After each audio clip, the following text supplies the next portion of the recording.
Tengan todos ustedes muy buenos días.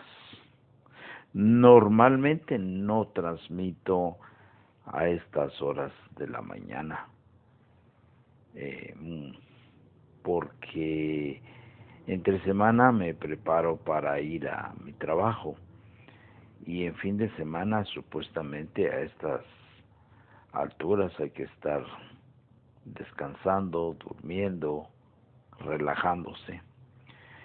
Pero en vista que hay una veda de propaganda política, y yo creo que las redes sociales también lo deben de incluir para no hablar ni a favor ni en contra de ninguno de los candidatos, pues sí, siguiendo y cumpliendo con esa disposición, no hablaré absolutamente nada de política, sino voy a hablar de un tema que como sociedad nos atañe. Lamentablemente somos un país que poco y nada lee. Y cuando no se lee, se ve reflejado en la estructura de nuestra escritura al momento de escribir. Y las redes sociales no son la excepción. Lee uno cada monstruosidad en los posts, en los comentarios, en las cosas que uno pretende comunicar a sus interlocutores, a sus contactos en las redes sociales. Y aquí estamos ante el peligro de tragarnos la pastilla de aquello, pero si entienden lo que estoy escribiendo, con eso basta. Esa es una trampa. Esa es una trampa espantosa en la que muchos caen o se anestesia y quieren caer para evitar la responsabilidad de escribir bien. Hay reglas básicas de ortografía, gramática, sintaxis que uno debe de haber aprendido y aprehendido en su formación escolar, no digamos secundaria. Y lo voy a traer a colación en mi caso respecto de otra materia. Yo no me considero malo, me considero fatal para los números. Sin embargo, por lo menos las 4 operaciones básicas de la matemática, por allí me defiendo.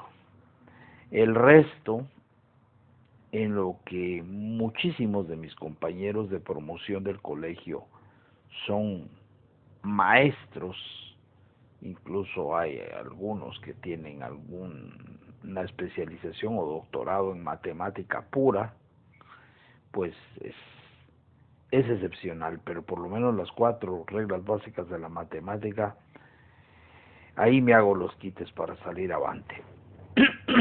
¿A dónde quiero llegar yo con esto?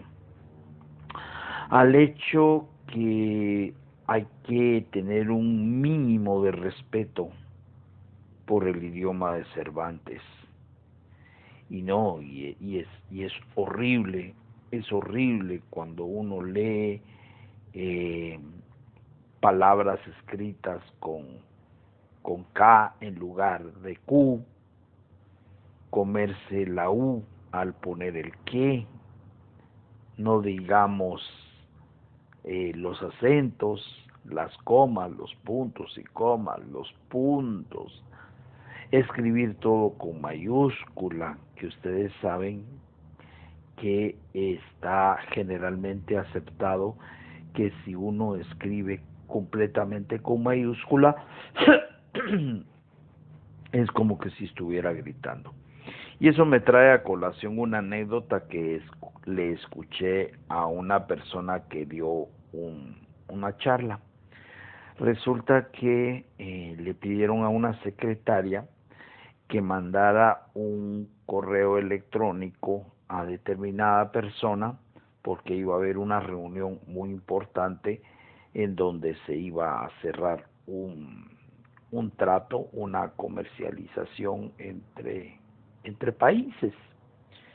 Y entonces le dieron las instrucciones, le dictaron los términos de la misiva porque era para ponerse de acuerdo en cómo se iba a llevar a cabo el cierre de ese convenio, de ese pacto, de esa negociación entre dos estados.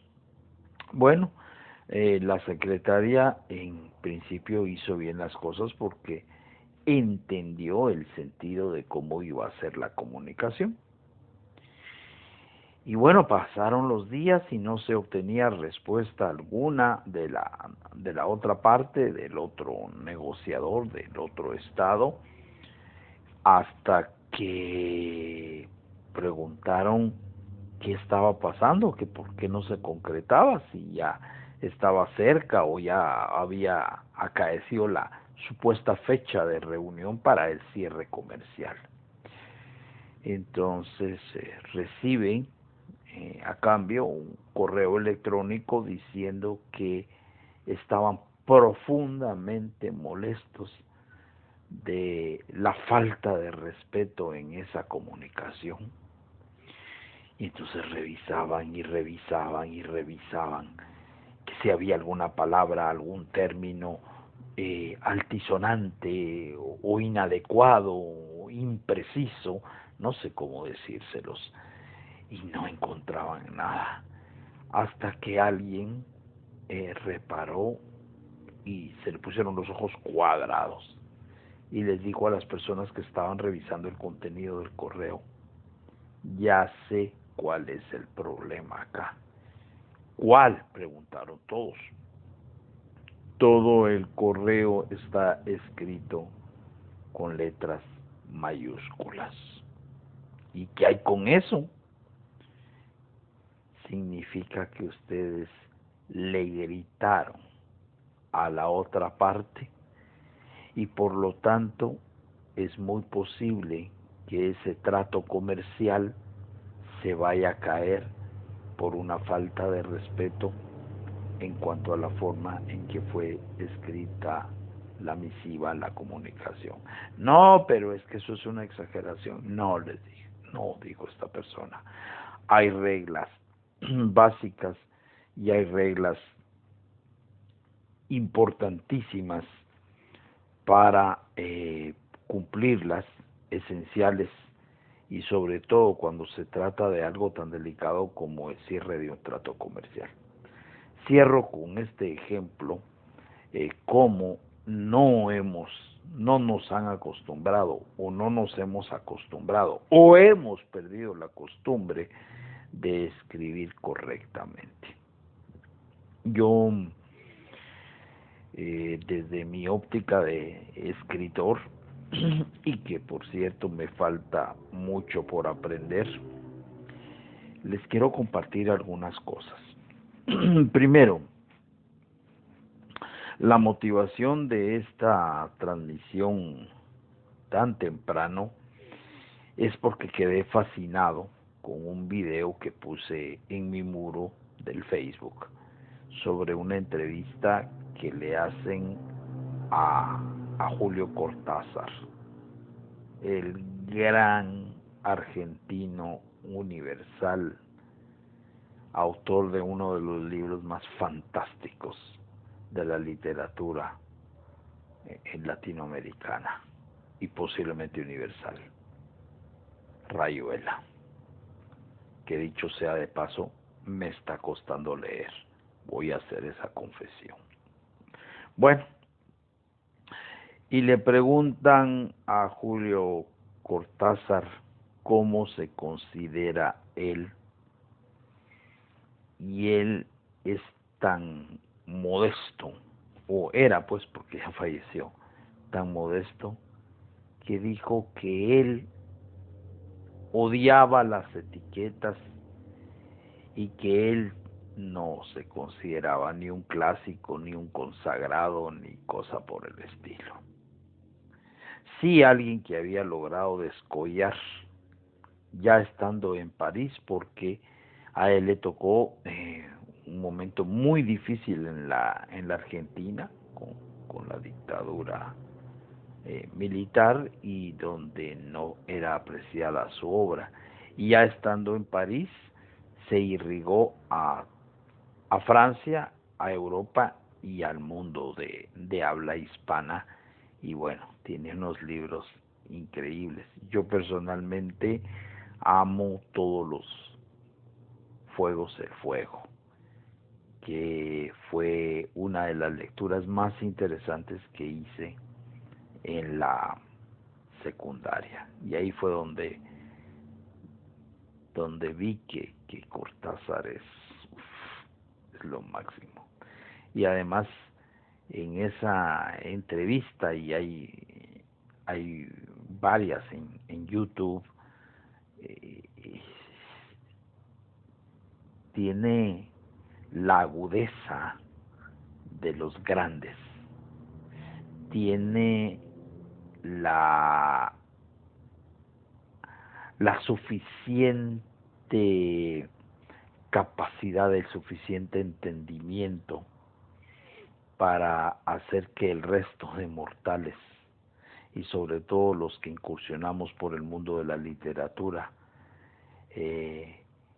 con pasos para adelante y pasos atrás, esa grandeza es la que hace que uno pueda internarse en la profundidad de las palabras de este grande, uno de mis autores favoritos, indudablemente. Y como lo dije, o lo he dicho en algunas de las presentaciones de mis lecturas poéticas, yo sé que el mundo de la literatura es prácticamente infinito. Y estoy hablando de la literatura occidental.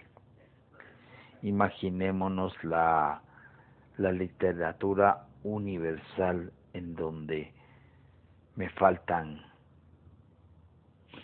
años luz de conocer a autores de otras culturas.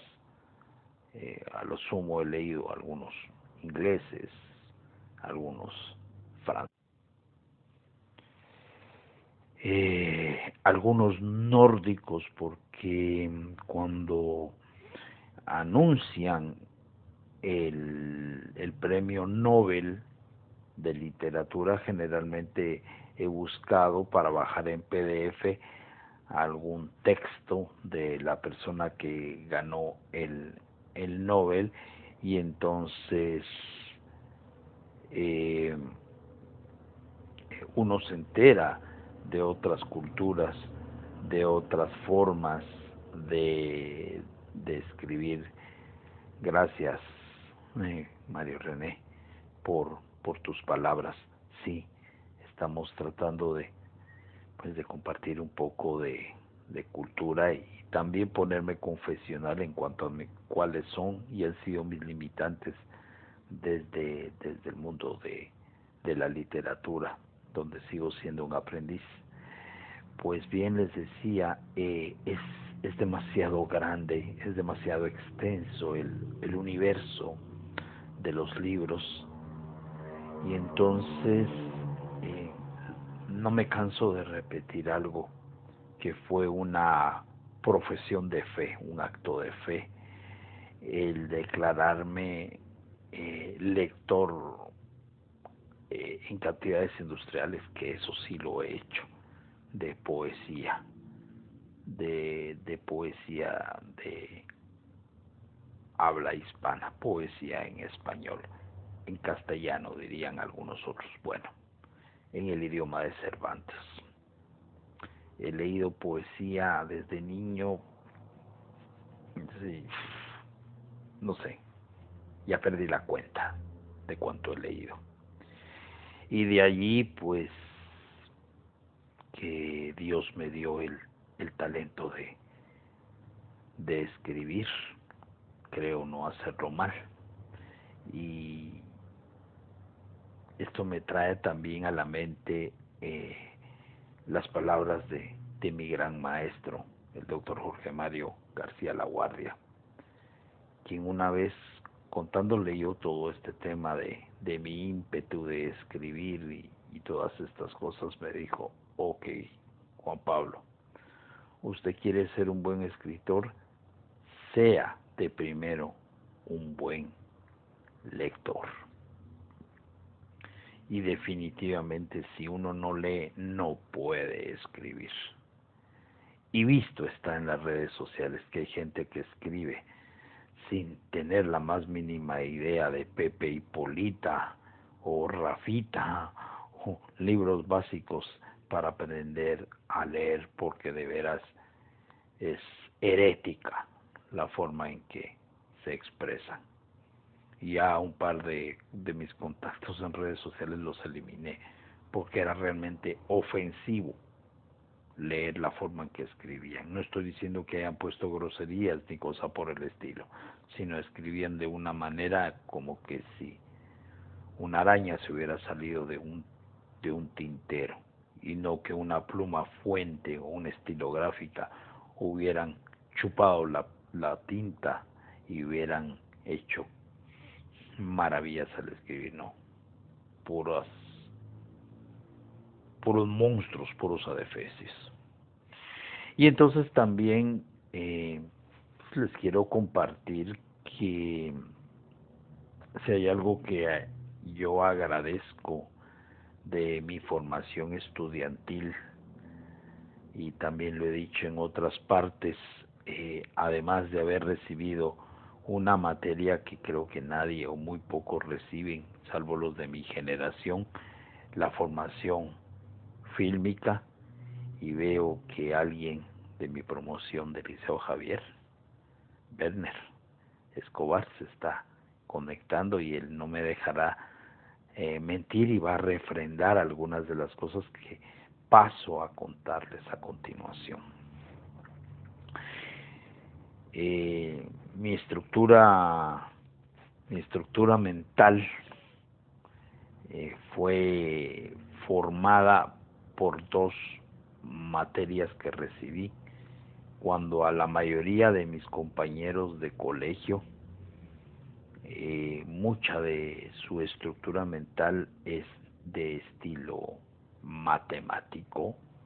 Hay muchos ingenieros, hay arquitectos, hay gente que se metió de lleno, hay químicos, biólogos, hay gente que se inclinó mucho por las ciencias exactas, por este tipo, por allí. Y no fuimos tantos los que nos inclinamos por las carreras humanísticas. En el Liceo Javier por lo menos los de mi generación, se fueron más por este tipo de ciencias que por las ciencias humanísticas, por las ciencias sociales. Bueno, hecha esa acotación, contarles que mi estructura mental atípica, un poco díscola, fue gracias a las clases de formación fílmica con el padre Manzanos, y las clases de literatura universal y de literatura hispanoamericana con el doctor Peña y con Lisi Illescas de Jereda. Entonces recuerdo perfectamente que nos hicieron leer bastantes clásicos, y en el tema de la literatura hispanoamericana tuvimos la bendición, la dicha, la suerte, la fortuna, pónganle ustedes el nombre que mejor deseen, de incursionar por el boom latinoamericano. Para quienes no estén muy familiarizados con ello, déjenme que les cuente que uno de los padres del realismo mágico, de esa corriente tan latinoamericana que tal vez a veces los los eh, los europeos a veces no terminan de asumir porque no viven en Macondo, y Macondo es América Latina, es el realismo mágico. Saludos también a Pablo Monzón, qué buena onda que me estés escuchando, excelente. Estoy viendo conectada gente de mi pro, eso me agrada muchísimo. Por supuesto, los cineforum, de eso voy a incursionar después de continuar con el tema de los libros. Entonces, uno de los padres del realismo mágico es nada más y nada menos que nuestro premio Nobel Miguel Ángel Asturias, 1967, cuyos restos mortales están sepultados en el cementerio de los hombres ilustres en París, junto con Chopin, junto con Víctor Hugo, por citar algunos nombres clásicos.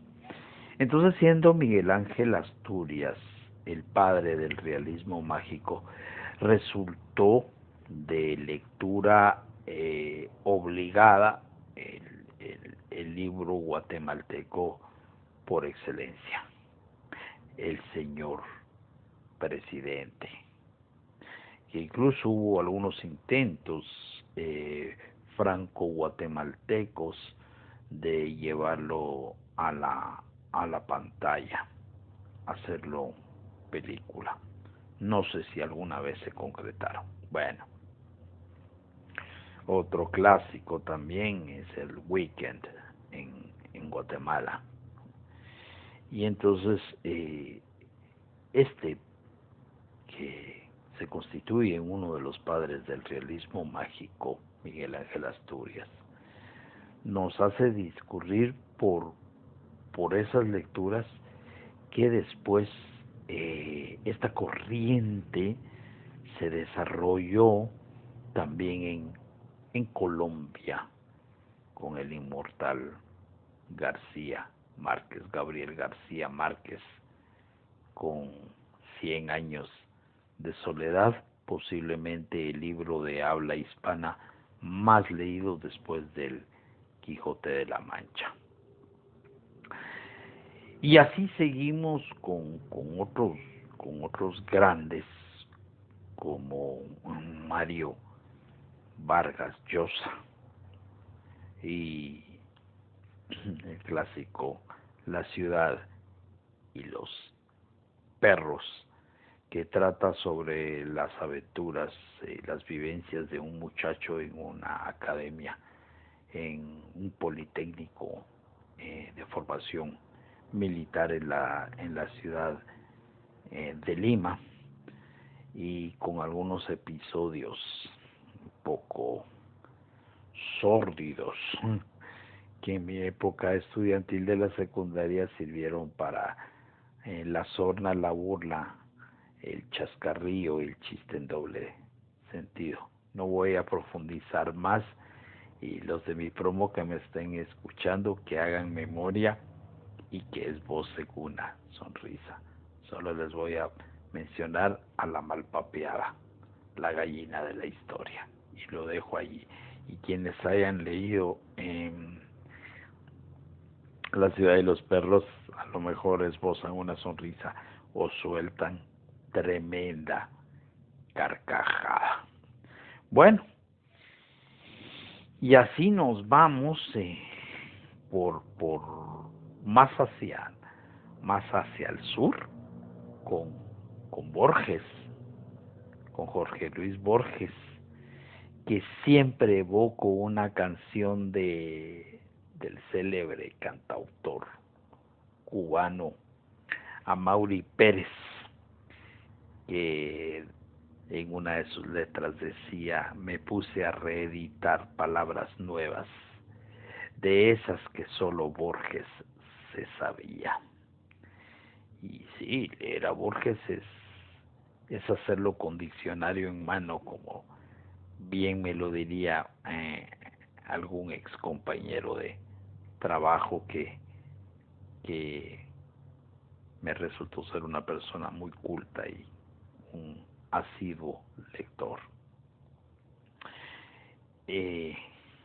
Bueno, qué decir de Ernesto Sábato y el túnel, que en una edición filmográfica incipiente, porque comenzaban las cámaras de Betamax y de video bastante rudimentarias, entonces todavía usamos filminas, slides, pues un grupo de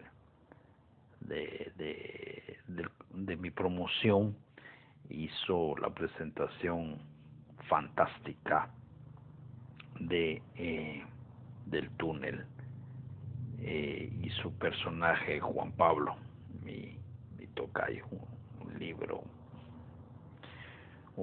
fantástico que sí, realmente lo hace uno viajar por un tobogán literario. Y bueno, llegamos imperiosamente a Cortázar, que con aquellas páginas de Todos los fuegos el fuego, y con esa atemporalidad que él siempre confesó en sus entrevistas, y por eso no era de extrañar que jugara con los tiempos y comenzara la página 1 hablando del tráfico pesado en la Place de la Concorde de París y terminara por una rúa en Madrid, por poner un ejemplo, y no porque sea exacto así en sus libros, pero es a guisa de ejemplo. Y entonces eso produce una fascinación a la hora de leer algo donde no sabe uno como lector por dónde lo van a llevar esas atemporalidades. Y yo creo que sin querer, aparte de otras influencias que he tenido de otros autores a los cuales ya me he referido en mis presentaciones poéticas, en esta mañana estoy cayendo en la cuenta que posiblemente la forma atemporal en la que yo redacto o he redactado algunos de mis poemas, donde juego con los tiempos, no solo es por culpa de Julio Verne y su viaje a la luna, o los eh, o los viajes submarinos, sino por la misma impronta más inconsciente que consciente que ha hecho Cortázar a mi poesía, a mis versos, siendo hoy que lo estoy poniendo sobre el tapete, sobre la mesa, y haciendo esa confesión que me resulta extraordinaria, me resulta grandioso ese hallazgo, y es una bendición saber que algo muy mínimo, una partícula, una cosa muy pequeña, minúscula, de esa grandeza de Cortázar, pues yo se la he puesto a impronta en mi poesía. Y bueno, viajamos rápidamente hacia el norte con dos más, como es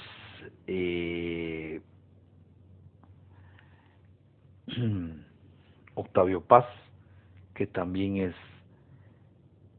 fue ganador del, del premio Nobel. Y hay un libro que a mí me encanta de él, se llama La llama doble. Es un tratamiento con toda la seriedad del caso sobre el tema erótico, pero puesto en prosa, cuando yo normalmente siempre acostumbré a leer poesía erótica. De hecho, tengo por ahí guardado, no sé dónde, en algún cajón, una antología de poesía erótica de los clásicos. Es decir, puesto los grandes escritores de nuestro idioma y también traducidos de otras latitudes en una colección de poemas eróticos eh, como Nicanor Parra, eh, Neruda, etcétera, pero puestos en sintonía erótica.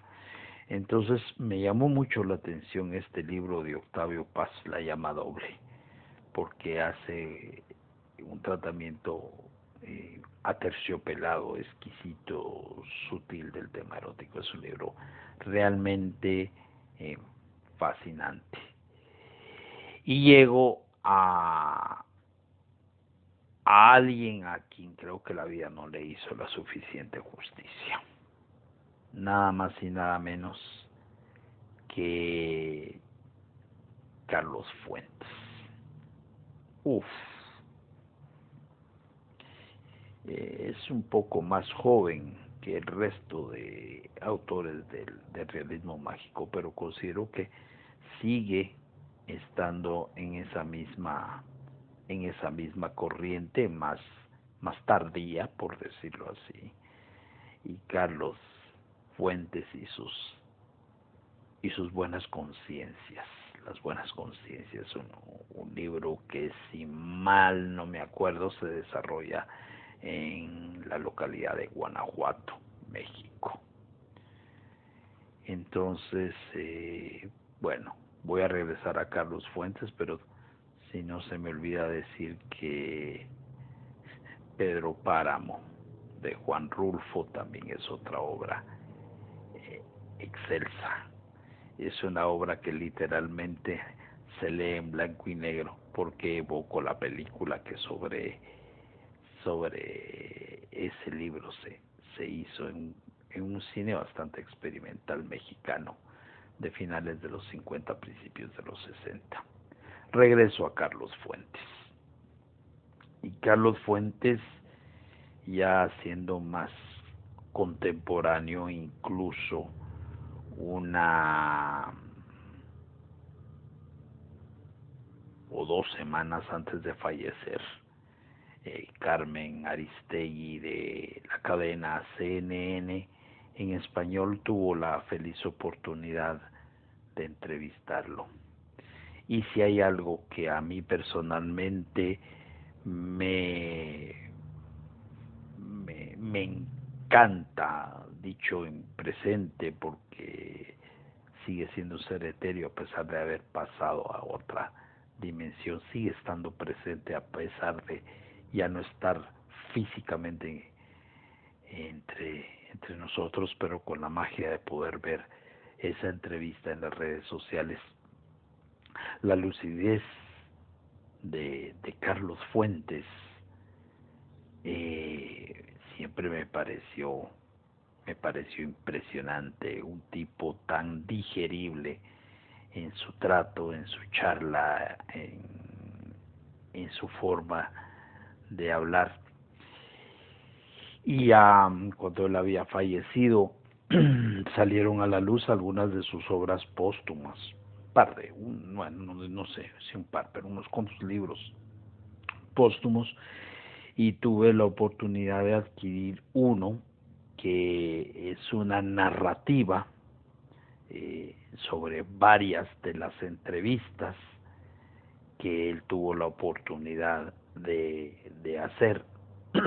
Entendería yo, sin que lo que les diga sea totalmente así, es solo una inferencia por lo que leí del libro, que él quizá en algún momento de su vida fue reportero de algún medio periodístico o de alguna revista especializada, y cuenta sobre episodios muy interesantes del presidente Charles de Gaulle en el París de 1968, conocido como la primavera, tanto la de París como la de Praga. Cuenta de algunas entrevistas en el México convulsivo previo a las Olimpiadas de 1968. Cuenta de alguna entrevista que le hizo a Salvador Dalí. Yo creo que se la hizo en Nueva York, no se la hizo en Europa. Estoy tratando de recordar a qué otros personajes más entrevista, y sí la riqueza en el lenguaje, la interlocución tan exquisita que debe haber habido en ese intercambio entre el entrevistado, siempre un grande, y el entrevistador, otro grande, Carlos Fuentes, de quien yo decía que la vida no le hizo del todo justicia. Personalmente, yo creo que debería de haber sido otro de los latinoamericanos con el premio Nobel. Para mí no es suficiente con el príncipe de Asturias que le hubieran dado. Yo creo que el Nobel lo merecía. Yo creo que de los escritores mexicanos más grandiosos del siglo XX, y en lo que trascendió al siglo XXI. Ojalá no se me quede ninguno en el tintero de los grandes del boom latinoamericano que nos tocó leer. Bueno,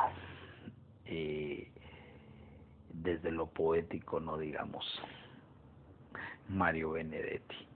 Yo siempre de Mario Benedetti cuento una anécdota triste, que sí, estando yo en Madrid en 96-97, se presentó para disertar en un colegio mayor, una residencia universitaria a 4 cuadras de donde yo vivía. Yo estaba radicado en el Colegio Hispanoamericano Nuestra Señora de Guadalupe, y el único día que me enfermé de ese año en Europa, ese día se presentó Mario Benedetti, no lo pude ir a ver.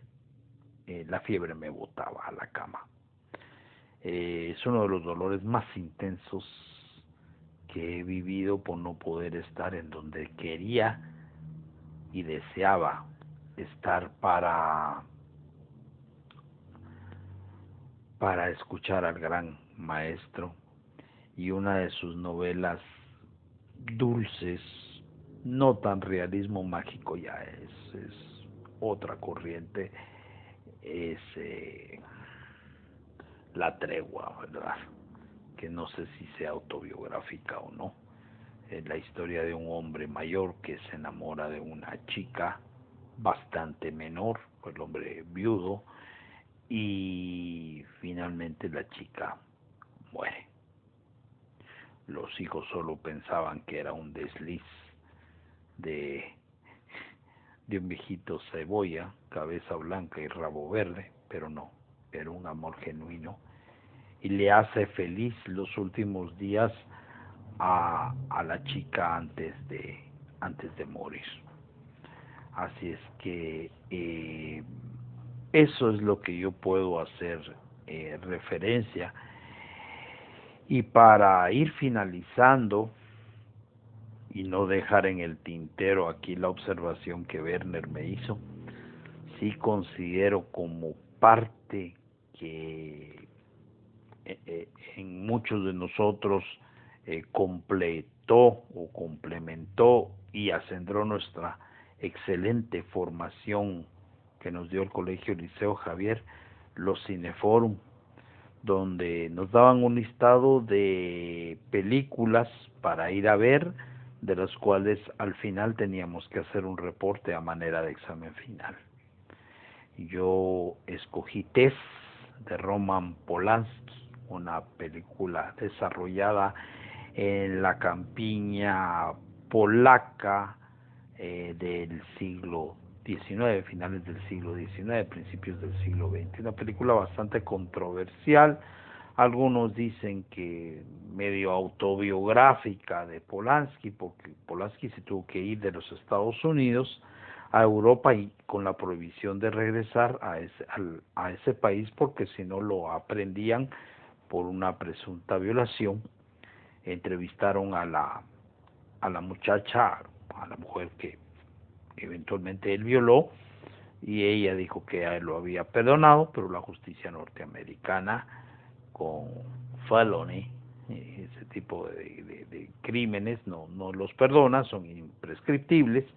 Entonces Roman Polanski se quedó en Europa, y yo creo que Tess es una película espejo de la propia realidad que él vivió. Eso es solo una acotación que hago. Entonces, por favor, sin que yo sea